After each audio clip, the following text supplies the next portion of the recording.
your dealings with another believer be of three types. If you cannot benefit him, do not harm him.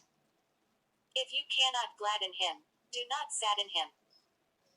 If you cannot speak well of him, do not speak ill of him. Yahya ibn Mu'ad al-Razi said, "Man has three enemies: the world, the devil, and the soul.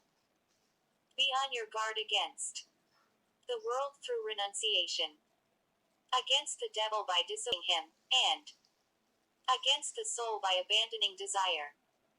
Said Yahya ibn Mu'ad al-Razi, "Fight your soul with the swords of self-discipline. These are four: eating little, sleeping briefly, speaking only when necessary, and tolerating all the wrongs done to you by men. For eating little slays desire.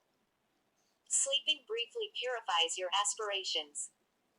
Speaking little saves you from afflictions, and tolerating wrongs will bring you to the goal.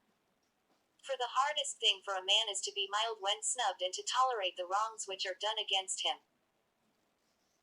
And when the wish to indulge your desires and sin stirs in your soul, and the delight of superfluous discourse is aroused, you should draw the sword of eating little from the scabbard of the midnight prayer and sleeping briefly, and smite them with the fists of obscurity and silence until they cease to oppress you and avenge themselves upon you, and you become safe from their vicissitudes to the end of your days, having cleansed them of the darkness of the soul's desires so that you escape from their hazardous afflictions.